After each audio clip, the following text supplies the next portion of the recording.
Today we are going to discuss about capillarity, adhesive force, cohesive force and surface tension.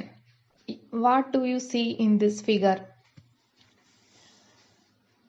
In first figure, the water drops are not wetted the leaf. In second figure, the glass is being wet by water. ഈ രണ്ട് ചിത്രങ്ങളിലും ആദ്യത്തേതിൽ വാട്ടറിന് ഇലയെ നനയ്ക്കാൻ കഴിഞ്ഞിട്ടില്ല. അതുപോലെ രണ്ടാമത്തെ ചിത്രത്തിൽ ഗ്ലാസ്സിലൂടെ water ഒഴുകുന്നു. ഗ്ലാസ്സിനെ നനച്ചുകൊണ്ട് വാട്ടർ ഒഴുകുന്നു. രണ്ട് ചിത്രത്തിലും വാട്ടർ തന്നെയാണ് എടുത്തിട്ടുള്ളത്. എന്തുകൊണ്ടാണ് ഒരേ വാട്ടർ തന്നെ രണ്ട് രീതിയിൽ കാണുന്നത്? ചില സ്ഥലങ്ങളിൽ വാട്ടർ എന്തുകൊണ്ട് നനയുന്നില്ല? അല്ലെങ്കിൽ ചേമ്പിന്റെ ഇല പോലുള്ള ഇലകളിലൊന്നും, കൊളോക്കേഷ്യ ലീഫ്, അതിലൊന്നും വാട്ടർ വെറ്റ് ചെയ്യാറില്ല, വാട്ടർ നനയ്ക്കാറില്ല ആ പ്രതലത്തിനെ, ആ സർഫസിനെ. എന്തുകൊണ്ടായിരിക്കും അങ്ങനെ കാണുന്നത്? You may have noticed that a piece of chalk is used to blot ink. മഷി തുടയ്ക്കാൻ അല്ലെങ്കിൽ മഷി ഒരു ചോക്ക് പീസിലൂടെ കയറി പോകുന്നത്, മുകളിലേക്ക് ഉയരുന്നത് നമ്മൾ കണ്ടിരിക്കാം. ഇനി kerosene lamp, kerosene rises through the wick. അതുപോലെ കെറോസിൻ ലാമ്പിൽ തിരിയിലൂടെ കെറോസിൻ മുകളിലേക്ക് കയറി വരുന്നത്, തിരിയിലൂടെ മുകളിലേക്ക് കയറുന്നത് നമ്മൾ കണ്ടിരിക്കും. In rainy season dampness spreads on walls. മഴയുള്ള സമയങ്ങളിൽ ചുമരുകളിലൂടെ ഒരു നനവ് പടർന്ന് മുകളിലേക്ക് കയറുന്നതും നമ്മൾ കണ്ടിരിക്കും. Cotton cloth absorbs sweat. Similarly cotton വസ്ത്രങ്ങളാണ് സ്വെറ്റ് തുടയ്ക്കാൻ, വിയർപ്പ് തുടയ്ക്കാൻ വേണ്ടി നമ്മൾ ഉപയോഗിക്കാറ്. കോട്ടൺ ടവലുകളാണ് നമ്മൾ സ്വെറ്റ് അബ്സോർബ് ചെയ്യാൻ വേണ്ടി യൂസ് ചെയ്യുന്നത്. എന്തുകൊണ്ടാണ് ഇതിലൊക്കെ അങ്ങനെ സാധിക്കുന്നത്? ഇതിനൊക്കെ എന്ത് പ്രത്യേകതയാണുള്ളത്? ആ കാര്യങ്ങളാണ് നമ്മളിവിടെ ഡിസ്കസ് ചെയ്യാൻ പോകുന്നത്. ബോയിലിംഗ് ട്യൂബിന്റെ ചിത്രമാണിത്. ഒരു ബോയിലിംഗ് ട്യൂബ് സാധാരണയായി നമ്മൾ കെമിക്കൽസിനെ ഹീറ്റ് ചെയ്യാൻ വേണ്ടിയാണ് ഉപയോഗിക്കാറ്. ഒരു ടെസ്റ്റ് ട്യൂബിനേക്കാൾ കുറച്ചുകൂടി വലിയ, സാധാരണ ഒരു ടെസ്റ്റ് ട്യൂബിനേക്കാൾ കുറച്ചുകൂടി വലിയ ഒരു ടെസ്റ്റ് ട്യൂബ് ആണ് ബോയിലിംഗ് ട്യൂബ്. കുറച്ചുകൂടി സ്ട്രോങ് ആയ ഒരു ടെസ്റ്റ് ട്യൂബാണ് ബോയിലിംഗ് ട്യൂബ്. ഈ ചിത്രത്തിൽ കാണുന്നത് ബോയിലിംഗ് ട്യൂബിൽ ഒരു ലിക്വിഡ് എടുത്തതാണ്. വാട്ടറാണ്, കളർ ചേർത്ത വാട്ടർ ആണത്. അവിടെ മെനിസ്കസ് മീൻസ് അതിന്റെ ഏറ്റവും മുകളിലുള്ള ഭാഗം. ചിത്രത്തിൽ ശ്രദ്ധിച്ചാൽ ഈ ഭാഗം, ടോപ്പിലുള്ള ഈ ഭാഗം ഒരു കർവ്ഡ് ആയിട്ട് നമുക്ക് കാണാൻ പറ്റും. അതിനെയാണ് നമ്മൾ എന്ത് വിളിക്കുന്നത്? മെനിസ്കസ് എന്ന് പറയുന്നത്. മെനിസ്കസിന്റെ ചിത്രങ്ങളാണ് ഈ കൊടുത്തിട്ടുള്ളത്. ഇവിടെ ശ്രദ്ധിച്ചു നോക്കിയാൽ നമുക്ക് ഒരു കാര്യം കാണാം. മെനിസ്കസ് ഈ ഗ്ലാസുമായിട്ട് ചേരുന്ന ഭാഗത്ത്, ഗ്ലാസ് സർഫസുമായിട്ട് ടച്ച് ചെയ്ത് വരുന്ന, കോണ്ടാക്റ്റിൽ വരുന്ന ഭാഗത്ത് അല്പം റൈസ് ചെയ്തിട്ടാണ് കാണുന്നത്. ഇതിന്റെ മെനിസ്കസിന്റെ ഒരു പ്രത്യേകത, മെനിസ്കസ് എങ്ങോട്ട് ചേർന്ന് നിൽക്കുന്നതായിട്ട് കാണാനുണ്ട്? ഗ്ലാസുമായിട്ട് ചേർന്ന് നിൽക്കുന്നതായിട്ട് നമുക്ക് കാണാം. ഇതുപോലെ നമ്മൾ കണ്ടിട്ടുള്ള ഗ്ലാസിന്റെ അല്ലെങ്കിൽ നമ്മൾ എടുത്ത ലിക്വിഡിന്റെ സർഫസ്, ടോപ്പ് സർഫസ്, അതായത് മെനിസ്കസ് എങ്ങനെയാണ് അതിന്റെ ഗ്ലാസിന്റെ ഭാഗത്തോട് ചേർന്ന് നിൽക്കുന്നത് എന്ന് ഒന്ന് നിരീക്ഷിച്ചു നോക്കുക. ഈ ചിത്രത്തിൽ കാണുന്നത് മെർക്കുറിയാണ്. മെർക്കുറിയുടെ പ്രത്യേകത എന്താണ്? മെർക്കുറി ഒരു ലിക്വിഡ് ആയിട്ടുള്ള മെറ്റലാണ്, ലിക്വിഡ് മെറ്റലാണ്. പക്ഷെ ഇവിടെ മെർക്കുറി ലിക്വിഡ് ആണെങ്കിലും വാട്ടർ പോലെയല്ല പരന്നൊഴുകി കാണുന്നത്. അത് ഉരുണ്ട ഷേപ്പിൽ, റൗണ്ട് ഡ്രോപ്സ് ആയിട്ടാണ് ഇവിടെ കാണുന്നത്. പരന്നൊഴുകിയിട്ടില്ല, അതുപോലെ ആ സർഫസിനെ നനച്ചിട്ടുമില്ല. Look at this figure. ഈ ചിത്രത്തിൽ കാണുന്നത് രണ്ട് ബോയിലിംഗ് ട്യൂബുകളാണ്. ഈ ബോയിലിംഗ് ട്യൂബുകൾക്കുള്ളിലേക്ക് ഓരോ കാപ്പിലറി ട്യൂബുകൾ മുക്കി വെച്ചിട്ടുണ്ട്, ഡിപ്പ് ചെയ്തിട്ടുണ്ട്. The first boiling tube contains water and the second one contains mercury. ആദ്യത്തെ ബോയിലിംഗ് ട്യൂബിൽ വാട്ടർ ആണ് എടുത്തിട്ടുള്ളത്, രണ്ടാമത്തേതിൽ മെർക്കുറിയും. ആദ്യത്തേതിലും രണ്ടാമത്തേതിലും കാപ്പിലറി ട്യൂബുകൾ, കാപ്പിലറി ട്യൂബ് എന്ന് പറഞ്ഞാൽ വളരെ നേരിയ ഹെയറി ആയിട്ടുള്ള ട്യൂബുകൾ, വളരെ നേരിയ വളരെ മൈന്യൂട്ട് ആയിട്ടുള്ള ഹോളുള്ള ട്യൂബാണ് കാപ്പിലറി ട്യൂബ്. വണ്ണം തീരെ കുറഞ്ഞ ചെറിയ ട്യൂബുകളാണ് കാപ്പിലറി ട്യൂബുകൾ. കാപ്പിലറി ട്യൂബുകൾ വാട്ടറിൽ ഡിപ്പ് ചെയ്തപ്പോൾ നമ്മൾ എന്താണ് കാണുന്നത്? Water has risen in the capillary tube. Water rise ചെയ്തിട്ട് കാപ്പിലറി ട്യൂബിലൂടെ മുകളിലേക്ക് വന്നതായിട്ട്, സാധാരണ നിരപ്പ് ഇവിടെയാണ്, ഈ ലെവലിൽ നിന്ന് കുറച്ചുകൂടി ഉയർന്നതായിട്ട് നമുക്ക് കാണാം. മെർക്കുറിയാണ് രണ്ടാമത്തെ ടെസ്റ്റ് ട്യൂബിൽ എടുത്തിട്ടുള്ളത്. ഇവിടെ മെർക്കുറിയിലേക്ക് ഒരു കാപ്പിലറി ട്യൂബ് ഡിപ്പ് ചെയ്തപ്പോൾ വാട്ടറിൽ കണ്ടതുപോലെ ഉയരുന്നതിന് പകരം നേരത്തെ ഉണ്ടായിരുന്ന ലെവലിൽ നിന്ന് താഴുകയാണ് മെർക്കുറിയിൽ കാണുന്നത്. അതായത് ഇവിടെ വാട്ടർ മുകളിലേക്ക് ഉയർന്നു, മെർക്കുറിയിൽ കാപ്പിലറി ട്യൂബ് ഇൻസേർട്ട് ചെയ്തപ്പോൾ, ഡിപ്പ് ചെയ്തപ്പോൾ ലെവൽ താഴേക്ക് പോയി. ഡിപ്രഷൻ എന്നാണ് ഇതിനെ പറയാ. ഇതിന് ഇങ്ങനെയുള്ള rise or depression of a liquid in a narrow tube or a minute hole is capillarity. The rise or depression of a liquid in a narrow tube or a minute hole is capillarity. ഇതുപോലെ ഏതെങ്കിലും ഒരു ചെറിയ ട്യൂബിലൂടെയോ ഹോളിലൂടെയോ ഒരു liquid rice ചെയ്യുന്നതിനെയോ അല്ലെങ്കിൽ depress ചെയ്യുന്നതിനെയോ, depression കാണിക്കുന്നതിനെയോ ആണ് നമ്മൾ capillarity എന്ന് വിളിക്കുന്നത്. What happened to the water level in the capillary tube? The water level in the capillary tube rises. വാട്ടറിൽ വെച്ച കാപ്പിലറി ട്യൂബിൽ വാട്ടർ റൈസ് ചെയ്തു. The rising of water in a tube against gravitation or against the weight of water is known as capillary rise. ഇങ്ങനെ ഗ്രാവിറ്റേഷനെ എതിർത്തുകൊണ്ട്, gravitation എന്ന് പറഞ്ഞാൽ എല്ലാ ഒബ്ജക്റ്റിനെയും earth അതിന്റെ സെന്ററിലേക്ക് അട്രാക്ട് ചെയ്യുന്നുണ്ട്. ഈ അട്രാക്ഷനെയാണ് ഗ്രാവിറ്റി എന്ന് വിളിക്കുന്നത്. ഗ്രാവിറ്റിക്ക് എതിരായി വാട്ടർ ഉയരുന്നതിനെ, അല്ലെങ്കിൽ വാട്ടറിന്റെ വെയിറ്റ് എപ്പോഴും താഴേക്കാണ് ആക്ട് ചെയ്യുന്നത്, അതിനെ അവഗണിച്ചുകൊണ്ട്, അതിനെ ഓവർകം ചെയ്തുകൊണ്ട് ഈ ലിക്വിഡ് മുകളിലേക്ക് റൈസ് ചെയ്യുന്നതിനെയാണ് നമ്മൾ കാപ്പിലറി റൈസ് എന്ന് പറയുന്നത്. The rise or depression of a liquid in a narrow tube or a minute hole is capillarity.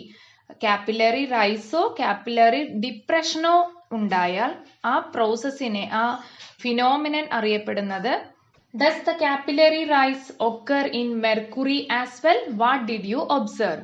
മെർക്കുറിയിലും capillary rise ആണോ ഉണ്ടായത്? അല്ല. The level of the mercury in the capillary tube is lowered. Capillary ട്യൂബിലൂടെ mercury rise ചെയ്യുകയല്ല ചെയ്തത്, പകരം lower ചെയ്യുകയാണ് ചെയ്തത്, അല്ലെങ്കിൽ ഡിപ്രഷൻ ആണ് മെർക്കുറി കാണിക്കുന്നത്. അതായത് എല്ലാ ലിക്വിഡും ഒരേ രീതിയിലല്ല ബിഹേവ് ചെയ്യുന്നത്. ചിലതിൽ കാപ്പിലറി റൈസും മറ്റു ചില ലിക്വിഡ്സിൽ കാപ്പിലറി ഡിപ്രഷനും കാണാം.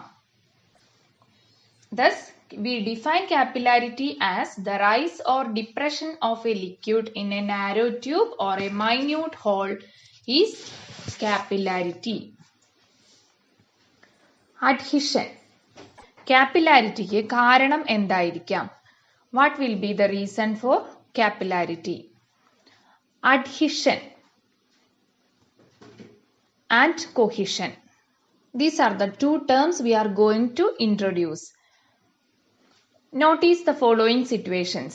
When the midrib of a coconut tree leaf, earkill, pencil, etc. are dipped in water and taken out, water is seen sticking to them. നമ്മൾ ഒരു ഈർക്കിലോ പെൻസിലോ വാട്ടറിൽ ഡിപ്പ് ചെയ്ത് കഴിഞ്ഞ് അത് പുറത്തേക്ക് എടുത്ത് നോക്കുമ്പോൾ എന്ത് കാണാം? വാട്ടർ അതിന്റെ മുകളിൽ പറ്റിപ്പിടിച്ചിരിക്കുന്നതായിട്ട് കാണാം. വേറൊരു രീതിയിൽ പറഞ്ഞാൽ അത് നനഞ്ഞിരിക്കുന്നതായിട്ട് കാണാം.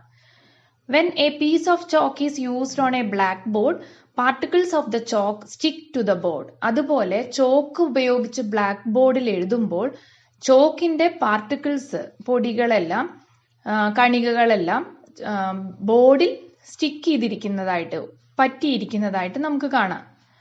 Fingers are wetted at intervals when currency notes are being counted. അതുപോലെ വേറൊരു സിറ്റുവേഷൻ ആണ്, കറൻസി നോട്ടുകൾ എണ്ണുന്ന സമയത്ത് ഫ്രീക്വന്റ് ആയി ഫിംഗേഴ്സ് വെറ്റ് ചെയ്യാറുണ്ട്. വെറ്റ് ചെയ്യാന്ന് പറഞ്ഞാൽ ഫിംഗേഴ്സ് നനച്ചിട്ടാണ്, വെള്ളം തൊട്ടിട്ടാണ് നമ്മൾ എന്ത് ചെയ്യുന്നത്, currency നോട്ടുകളൊക്കെ എണ്ണുന്നത്. In all these situations, why do two substances stick to each other? ഈ 3 എക്സാമ്പിളിലും എന്താണ് കാണുന്നത്? 2 സബ്സ്റ്റൻസ് തമ്മിൽ സ്റ്റിക്ക് ചെയ്യുന്നു, ഒട്ടിപ്പിടിക്കുന്നു. എന്തുകൊണ്ടാണ്? ഈർക്കിലിൽ വെള്ളം ഒട്ടിപ്പിടിച്ചതും ചോക്ക് ബോർഡിൽ ഒട്ടിപ്പിടിച്ചതും കറൻസി നമ്മുടെ കൈ നനച്ചപ്പോൾ കറൻസി നോട്ടുകൾ പെട്ടെന്ന് വിട്ടുപോകുന്നതും.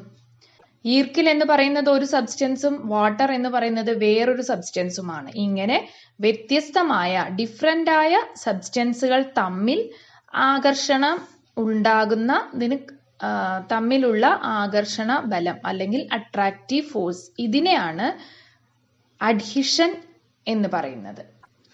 So we can say that all the 3 examples are examples of adhesion. Adhesion is the term we use to represent the force of attraction between different types of molecules.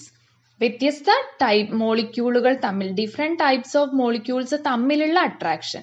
ഇപ്പോൾ coconut tree ലീഫും വാട്ടറും രണ്ടും different ആയിട്ടുള്ള particles ആണ്. അവർ തമ്മിലുള്ള attraction കൂടുതലായതുകൊണ്ടാണ് water എന്ത് ചെയ്തത്, അല്ലെങ്കിൽ ഈർക്കിലിന്റെ മുകളിൽ നനഞ്ഞിരുന്നത് അല്ലെങ്കിൽ സ്റ്റിക്ക് ചെയ്തിരുന്നത്. അതുപോലെ തന്നെ ചോക്ക് ബ്ലാക്ക് ബോർഡിൽ ഒട്ടിപ്പിടിച്ചിരിക്കാൻ കാരണം ചോക്കിന്റെ പാർട്ടിക്കിൾസും ബ്ലാക്ക് ബോർഡിന്റെ പാർട്ടിക്കിൾസും തമ്മിലുണ്ടായിരുന്ന മ്യൂച്വൽ അട്രാക്ഷൻ ആണ്.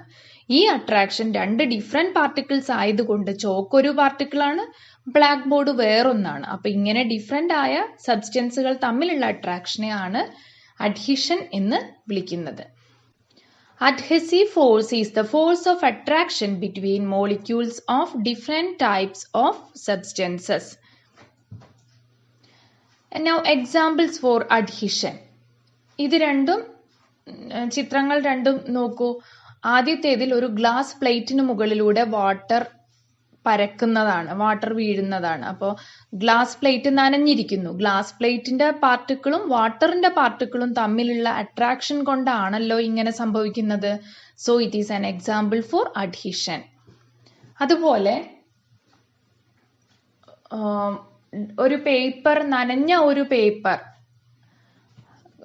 ഒട്ടിയിരിക്കും, ചുമരിലോ അല്ലെങ്കിൽ വാളിലോ നിലത്തോ ഒട്ടിയിരിക്കും. എന്തുകൊണ്ടാണത്? when the paper is wet, the adhesion increases. വെറുതെ ഒരു പേപ്പർ ചുമരിൽ ഒട്ടിക്കാൻ നോക്കിയാൽ നമുക്കതിന് സാധിക്കില്ല. ബിക്കോസ് ദ അഡ്ഹീസീവ് ഫോഴ്സ്, അവിടെ അട്രാക്ഷൻ ഇല്ല. എന്ത് തമ്മിലുള്ള അട്രാക്ഷൻ? വാളും പേപ്പറും തമ്മിലുള്ള അട്രാക്ഷൻ ഇല്ലാത്തത് കൊണ്ടാണ് അത് വിട്ടുപോരുന്നത്. Wet paper can easily be stick on the wall because on wetting the force of attraction between the paper and the wall increases. That is, adhesive force becomes more in this case. Now, let us discuss what is cohesion. Place 2 drops of mercury side by side on a glass paper. Using a pencil, bring them close to each other. നമ്മൾ നേരത്തെ കണ്ട ചിത്രത്തിൽ ഉള്ളതുപോലെ mercury എപ്പോഴും round ഷേപ്പിൽ drops ആയിട്ടാണ് കാണുക. നമ്മൾ അതിനെ അടുത്തേക്ക് കൊണ്ടുവരാൻ ശ്രമിച്ച ആ 2 ഡ്രോപ്പുകളും കൂടി ഒന്നായി മാറി വലിയൊരു ഡ്രോപ്പായി തീരും. What do you observe? Are in the molecules of the 2 drops of the same substance. രണ്ടും ഒരേ സബ്സ്റ്റൻസിന്റെ മോളിക്യൂൾസ് അല്ലേ ഉണ്ടായിരുന്നത്? രണ്ടും മെർക്കുറി ആയിരുന്നു, 2 ഡ്രോപ്പും മെർക്കുറിയുടേതായിരുന്നു. The 2 liquid drops coalesce to form a single drop due to the attraction between the molecules of the same substance. എങ്ങനെയാണ് ആ 2 ഡ്രോപ്പും കൂടി ഒരൊറ്റ വലിയ ഡ്രോപ്പായി മാറിയത്? Because there is an attraction between the molecules of the same substance. അവിടെ മെർക്കുറിയുടെ മോളിക്യൂളുകൾ തമ്മിലുണ്ടായിരുന്ന force of attraction കാരണമാണ് force of attraction കാരണമാണ് ഈ 2 മോളിക്യൂളുകളും അല്ലെങ്കിൽ 2 ലിക്വിഡ് ഡ്രോപ്പുകളും ഒന്നിച്ചു ചേർന്ന് ഒറ്റ ഡ്രോപ്പായി മാറിയത്. നേരത്തെ കണ്ടതിൽ നിന്ന് വ്യത്യസ്തമായി ഇവിടെ സെയിം ടൈപ്പ് ഓഫ് മോളിക്യൂൾസ് ആണ് അട്രാക്ട് ചെയ്ത ഒന്നായത്. So here we call the force of attraction as cohesion. Cohesion is the force of attraction between the molecules of the same substance. Thus we can conclude that the attraction between the molecules of the same type is called cohesive force. The examples for cohesion are given here. This figure, first figure shows mercury and the നേരത്തെ പറഞ്ഞ എക്സാമ്പിളിൽ 2 drops ഇതുപോലെയുള്ള 2 ഡ്രോപ്സിനെ നമ്മൾ pencil കൊണ്ട് നീക്കി അടുത്തേക്ക് എത്തിച്ചാൽ, തൊട്ടടുത്തേക്ക് എത്തിച്ചു കഴിഞ്ഞാൽ ഇത് രണ്ടും കൂടെ വലിയൊരു ഡ്രോപ്പായിട്ട് ഒറ്റയ്ക്ക് വലിയൊരു ഡ്രോപ്പായിട്ട് മാറുന്നത് കാണാം. അതുപോലെ ഇവിടെ ഈ ഇലയിലെ സർഫസ് നനയാത്തതിന് കാരണം ഇവിടെ വാട്ടർ മോളിക്യൂൾസ് തമ്മിലുള്ള, അതിലെ വാട്ടറിന്റെ ഉള്ളിൽ വാട്ടർ മോളിക്യൂൾസ് ഉണ്ടായിരിക്കും, ആ മോളിക്യൂൾസ് തമ്മിലുള്ള കൊഹസീവ് ഫോഴ്സ് ഈ ലീഫും വാട്ടറും തമ്മിലുള്ള അഡ്ഹസീവ് ഫോഴ്സിനേക്കാൾ കൂടിയത് കൊണ്ടാണ്. അഡ്ഹിഷൻ കൂടുതലായിരുന്നെങ്കിൽ അത് നനഞ്ഞിരുന്നു. അതേസമയം കൊഹിഷൻ കൂടുതലായതുകൊണ്ടാണ് മറ്റൊരു ഡിഫറെന്റ് സബ്സ്റ്റൻസ് ആയ ലീഫിന്റെ മുകളിൽ അട്രാക്ഷൻ വാട്ടറിന് കുറവായതുകൊണ്ടാണ് ആ ലീഫിന്റെ surface നനയാതിരുന്നത്. So we can say that these two represent examples for cohesion. Now, where oru term അല്ലെങ്കിൽ the next phenomenon we are going to discuss is surface tension. First, you see this figure. Here is an insect which is moving on the surface of water, and this is a paper clip floating in the glass of water.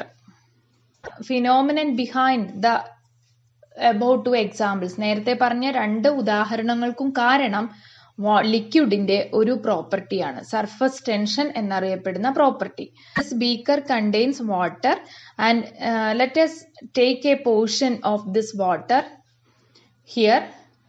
ഇതിലെ ഒരു വാട്ടറിന്റെ ഒരു ഭാഗം, മുകളിലുള്ള ഒരു ഭാഗം, ഈ റൗണ്ടിന്റെ അകത്ത് കാണിച്ചിട്ടുള്ള ഏരിയയിലുള്ള വാട്ടർ മോളിക്യൂൾസിനെയാണ് ഇവിടെ സൂം ചെയ്ത് കാണിച്ചിട്ടുള്ളത്.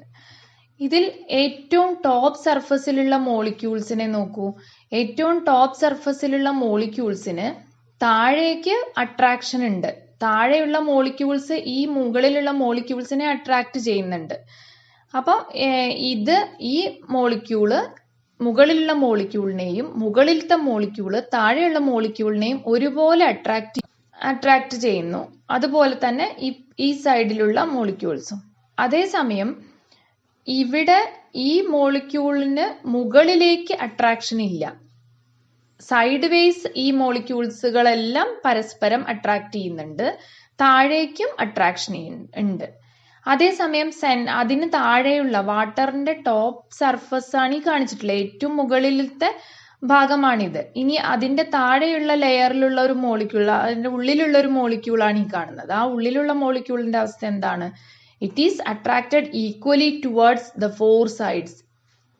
ഇതിനെ എല്ലാ ഭാഗത്തു നിന്നും, മുകളിൽ നിന്നും താഴെ നിന്നും സൈഡിൽ നിന്നും എല്ലാം ഒരുപോലെ അട്രാക്ട് ചെയ്യാണ് മറ്റു മോളിക്യൂൾസ്. അതുകൊണ്ട് അതിന്റെ മുകളിൽ എന്തെങ്കിലും നെറ്റ് ഇഫക്റ്റീവ് ആയിട്ടുള്ള ഒരു ഫോഴ്സ് ഉണ്ടാവുമോ? ഇല്ല. ഇത് അങ്ങോട്ട് ആകർഷിക്കുന്നു, അത് ഇങ്ങോട്ട് ആകർഷിക്കുന്നു. സിമിലർലി ഈ സൈഡിലേക്കും അങ്ങോട്ടും ഇങ്ങോട്ടും. ഇതാണ് എല്ലാ ഭാഗത്തും നടക്കുന്നത്. So effective force or net force എന്ന് പറയുന്നത് ഈ മോളിക്യൂളിന് മുകളിൽ 0 ആയിരിക്കും. അതേസമയം on the top surface there is no molecule to attract this upwards. മുകളിലേക്ക് അട്രാക്ട് ചെയ്യാൻ ഇവിടെ മോളിക്യൂൾ ഒന്നും ഇല്ലാത്തത് കൊണ്ട് ഈ മുകൾ റോയിൽ കാണിച്ചിട്ടുള്ള എല്ലാ മോളിക്യൂൾസും സ്ട്രെച്ച് ചെയ്ത പോലെയാണ് ഇരിക്കുക, പിടിച്ചു വലിച്ചങ്ങനെ നിർത്തിയ പോലെയാണ് ഈ മുകളിലെ ഈ ഒരു റോയിലുള്ള മോളിക്യൂൾസ് എല്ലാവരുടെയും അവസ്ഥ. കാരണം അവർക്ക് ഇത് ക്യാൻസൽ ചെയ്ത് പോവണമെങ്കിൽ ഇതിന്റെ മുകളിൽ ഒരു മോളിക്യൂൾ വേണമായിരുന്നു. മുകളിൽ മോളിക്യൂൾ ഇല്ല, കാരണം ഏറ്റവും ടോപ്പ് സർഫസ് ആണ് ഈ കാണിച്ചിട്ടുള്ളത്. സോ ഇതിന്റെ വാട്ടർ ലെവലിന്റെ അല്ലെങ്കിൽ ലിക്വിഡ് ലെവലിന്റെ ഏറ്റവും ടോപ്പിലത്തെ അവസ്ഥയാണ് ഈ കാണുന്നത്. At the top surface, the liquid behaves like a stretched membrane. Stretch ചെയ്ത് പിടിച്ച വലിഞ്ഞു മുറുകിയ ഒരു പാട പോലെയാണ് ലിക്വിഡിന്റെ സർഫസ് അനുഭവപ്പെടുന്നത് അല്ലെങ്കിൽ സർഫസ് കാണുന്നത്. This phenomenon is called surface tension. ഇതിനെയാണ് സർഫസ് ടെൻഷൻ എന്ന് വിളിക്കുന്നത്. സർഫസിലെ മോളിക്യൂൾസ് എല്ലാം ഒരു സ്ട്രെച്ച്ഡ് മെംബ്രെയിൻ പോലെ ആണ് സ്ഥിതി ചെയ്യുന്നത്. അതിനെയാണ് സർഫസ് ടെൻഷൻ എന്ന് പറയുന്നത്. ഡിഫറെന്റ് ലിക്വിഡ്സിന് ഡിഫറെന്റ് സർഫസ് ടെൻഷൻ ആയിരിക്കും. ചില ലിക്വിഡ്സിന് സർഫസ് ടെൻഷൻ കുറവായിരിക്കും, ചിലതിന് സർഫസ് ടെൻഷൻ കൂടുതലുണ്ടായിരിക്കും. വാട്ടറിന് സർഫസ് ടെൻഷൻ കൂടുതലുണ്ട്. വാട്ടറിലൂടെ ഇൻസെക്റ്റിനൊക്കെ നടന്നു പോവാനും അതുപോലെ പേപ്പർ ക്ലിപ്പിന്റെ വെയിറ്റിനെ താങ്ങി നിർത്താനും ഒക്കെ കഴിഞ്ഞത്. ഇതുപോലെ ബ്ലേഡ് നിർത്താം നമുക്ക്. വാട്ടറിന്റെ ലെവലില് വെള്ളത്തിൽ ബ്ലേഡ് സൂക്ഷിച്ച് വെക്കുകയാണെങ്കിൽ ആ ബ്ലേഡ് വെള്ളത്തിന്റെ മുകളിൽ തന്നെ നിൽക്കുന്നതായിട്ട് നമുക്ക് കാണും. അതിനും കാരണം സർഫസ് ടെൻഷൻ ആണ്. So we can define surface tension. Due to the mutual attraction of the molecules on the surface of water, the surface is stretched like a membrane. Mutual attraction മോളിക്യൂൾസിന്റെ mutual attraction കാരണം surface എന്തുപോലെ act ചെയ്യും? ഒരു stretched membrane പോലെ കാണാം. The force responsible for this is called surface tension. The surface tension is due to. ഇനി എന്തായിരിക്കും surface ടെൻഷന് കാരണം? സർഫസ് ടെൻഷൻ മോളിക്യൂൾസ് തമ്മിലുള്ള അട്രാക്ഷൻ കാരണമാണ് ഉണ്ടാവുന്നത് അല്ലെ. ഒരേ ടൈപ്പ് മോളിക്യൂൾ അല്ലേ സർഫസിൽ ഉണ്ടാവുക. അതുകൊണ്ട് കൊഹിഷൻ ആണ് സർഫസ് ടെൻഷന് കാരണം. The surface tension is due to the cohesive force between the molecules on the surface of the liquid. Here is an example for surface tension. Place a razor blade afloat on the surface of water. If we touch the water surface with a piece of soap, what will happen? ഇങ്ങനെ float ചെയ്യുന്ന ഒരു ബ്ലേഡിന് അടുത്ത് ഒരൽപ്പം soap ചേർത്താൽ അല്ലെങ്കിൽ ഒരു soap കൊണ്ട് നമ്മൾ ആ വാട്ടറിനെ ഒന്ന് ടച്ച് ചെയ്താൽ what will happen? Surely the surface blade നമുക്ക് എന്ത് ചെയ്യുന്നതായിട്ട് കാണാം? ബ്ലേഡ് താഴ്ന്നു പോകുന്നതായിട്ട് കാണാം. എന്തുകൊണ്ടാണ് ഇങ്ങനെ സംഭവിച്ചത്? ബിക്കോസ് സർഫസ് ടെൻഷൻ കുറഞ്ഞിട്ടുണ്ടായിരിക്കും. സർഫസ് ടെൻഷൻ ഉണ്ടെങ്കിലേ എന്ത് ചെയ്യാൻ പറ്റുള്ളൂ? ബ്ലേഡിനെ താങ്ങി നിർത്താൻ വേണ്ടി വെള്ളത്തിന് അല്ലെങ്കിൽ വാട്ടറിന് കഴിയുള്ളൂ. ഇപ്പൊ വാട്ടറിന്റെ സർഫസ് ടെൻഷൻ കുറഞ്ഞു. എന്തുകൊണ്ട് കുറഞ്ഞു? Because soap will reduce the surface tension. Soap ഉപയോഗിച്ചാൽ വാട്ടറിന്റെ സർഫസ് ടെൻഷൻ കുറയും. അങ്ങനെ വാട്ടറിന്റെ സർഫസ് ടെൻഷൻ കുറയുമ്പോൾ ഈ ബ്ലേഡിനെ താങ്ങി നിർത്താൻ ഇപ്പോൾ വാട്ടറിന്റെ സർഫസിന് സാധിക്കാതെ വരും. അപ്പോൾ ബ്ലേഡ് താഴ്ന്നു പോകും. This is the fact happening there. When the soap touched the water surface, the surface tension decreased and the blade had moved to one side. Capillary rise occurs. Capillary rise occurs when the adhesive force is greater than the cohesive force. But when the cohesive force is greater than the adhesive force, capillary depression will take place. ഇനി capillary റൈസിനും capillary ഡിപ്രഷനും എന്താണ് കാരണം? Capillary rice ഉണ്ടാവാൻ കാരണം adhesive force കൂടുതലായതാണ്. Adhesive force കൂടുതലാണെന്ന് പറയാൻ കാരണം എന്താ? ഉയരുമ്പോൾ ഗ്ലാസ്സിലൂടെ വേണം ഉയരാൻ അല്ലേ. ഗ്ലാസിന്റെ സർഫസും വാട്ടറിന്റെ സർഫസും കൂടിയുള്ള അട്രാക്ഷൻ കൂടിയാലേ ആ ഗ്ലാസിന്റെ കുഴലിലൂടെ അല്ലെങ്കിൽ കാപ്പിലറി ട്യൂബിലൂടെ വാട്ടർ മുകളിലേക്ക് ഉയരുള്ളൂ. അങ്ങനെ മുകളിലേക്ക് ഉയർന്നാൽ അതിന്റെ അർത്ഥം adhesive force is greater than the cohesive force. ഇനി കൊഹസീവ് ഫോഴ്സ് കൂടുതലുള്ള ഒരു ലിക്വിഡ് ആണെങ്കിലോ, എക്സാമ്പിൾ ആയിട്ട് പറയുകയാണെങ്കിൽ മെർക്കുറി പോലെ കൊഹഷൻ കൂടുതലുള്ള ലിക്വിഡ് ആണെങ്കിലോ, അപ്പോൾ ഗ്ലാസും മെർക്കുറിയും തമ്മിലുള്ള ഫോഴ്സിനേക്കാൾ സ്ട്രോങ് ആയ ഫോഴ്സ് ആണ് മെർക്കുറിയുടെ മോളിക്യൂൾസ് തമ്മിലുള്ളത്. അതുകൊണ്ട് കൊഹിഷൻ ആണ് അവിടെ കൂടുതൽ. അതുകൊണ്ട് അതൊരിക്കലും ഈ ഗ്ലാസിന്റെ മുകളിൽ ടച്ച് ചെയ്യാൻ വേണ്ടി അല്ലെങ്കിൽ ഗ്ലാസിന്റെ മുകളിലൂടെ ഉയരാൻ ശ്രമിക്കില്ല. പകരം അത് ഒരു ഡിപ്രഷനാണ് കാണിക്കുക, താഴേക്ക് ഇറങ്ങുന്നതായിട്ട്. അതായത് ആ മോളിക്യൂൾസ് തമ്മിലുള്ള അട്രാക്ഷൻ കൂടുതലായതുകൊണ്ട് they will show capillary depression. Now an example is given in your textbook. Arrange capillary tubes of different diameters on a cardboard piece as shown in figure. Dip the capillary tubes in water. Compare the capillary rise in the tubes. വ്യത്യസ്ത diameter ഉള്ള വണ്ണമുള്ള അല്ലെങ്കിൽ ഡയമീറ്ററിൽ വ്യത്യാസമുള്ള 3 ട്യൂബുകൾ എടുത്ത് ഒരേ വാട്ടറിൽ dip ചെയ്ത് വെച്ചാൽ what we can see in which is the capillary rise greater. ഏതിലായിരിക്കും കാപ്പിലറി റൈസ് കൂടുതൽ? സ്മോളർ ഡയമീറ്റർ അല്ലെ, സ്മോളർ ആയിട്ടുള്ള ചെറിയ കാപ്പിലറി ട്യൂബിലാണ് കൂടുതൽ റൈസ് കാണാൻ പറ്റുക. In which is capillary rise lower. ഏറ്റവും കുറഞ്ഞ കാപ്പിലറി റൈസ് ഉള്ളത് ഏതിലായിരിക്കും? ഏറ്റവും ഡയമീറ്റർ കൂടിയ ട്യൂബിൽ. The diameter which has greater diameter. The capillary tube which has greater diameter. How is the diameter of the tube related to capillary rise? എങ്ങനെയാണ് ഡയമീറ്ററും capillary റൈസും തമ്മിലുള്ള ബന്ധം എങ്ങനെയാണ്? കാപ്പിലറി റൈസ് കൂടുക ചെറിയ ഡയമീറ്റർ ഉള്ള സ്മോൾ ഡയമീറ്റർ ഉള്ള ട്യൂബിലും, കാപ്പിലറി റൈസ് കുറവ് ഡയമീറ്റർ കൂടുതലുള്ള ട്യൂബിലും ആയിരിക്കും. The same thing is given here. ചെറിയ ഏറ്റവും സ്മോളസ്റ്റ് ഡയമീറ്റർ ഉള്ള ട്യൂബിലാണ് ഏറ്റവും കൂടുതൽ കാപ്പിലറി റൈസ് കാണുന്നത് അല്ലെ. അതേസമയം ഡയമീറ്റർ കൂടി വരും തോറും അതിലെ റൈസിന്റെ അളവ്, റൈസ് ചെയ്ത ലിക്വിഡിന്റെ അളവ്, ഹൈറ്റ് കുറഞ്ഞു കുറഞ്ഞു വരുന്നതായിട്ട് കാണാം. So please remember that the capillary rise is greater in a capillary tube of lesser diameter. Diameter കുറഞ്ഞ ട്യൂബിലാണ് കൂടുതൽ capillary rise കാണുക. Now what is the reason for this? ഇതിന് എന്തായിരിക്കും കാരണം? When the diameter of the tube decreases, the weight of the liquid it can contain also decreases. നമുക്കറിയാം ട്യൂബിന്റെ diameter കുറയും തോറും അതിന് ഉൾക്കൊള്ളാൻ കഴിയുന്ന ലിക്വിഡിന്റെ വെയിറ്റ് കുറവായിരിക്കും. ചെറിയ ട്യൂബ് ആണെങ്കിൽ കുറച്ചല്ലേ അതിൽ കൊള്ളുള്ളൂ. The weight of the liquid in the tube is supported by the adhesive force. ഈ ലിക്വിഡ് മുകളിലേക്ക് ഉയരണമെങ്കിൽ ഏത് ഫോഴ്സ് ആണ് വേണ്ടത്? കൊഹസീവ് ഫോഴ്സ് വേണോ അഡ്ഹസീവ് ഫോഴ്സ് വേണോ? നമുക്കറിയാം കാപ്പിലറി റൈസ് ആണെങ്കിൽ ഗ്ലാസിനോട് ചേർന്നിട്ടാണ് ഉയർന്നു വരേണ്ടത്. അപ്പൊ ഗ്ലാസും ലിക്വിഡും തമ്മിലുള്ള ഫോഴ്സ് ആണ് അവിടെ വരുന്നത്. അഡ്ഹസീവ് ഫോഴ്സ് ആണ് കൂടേണ്ടത്. This force depends upon the liquid and the nature of the surfaces it comes into contact with.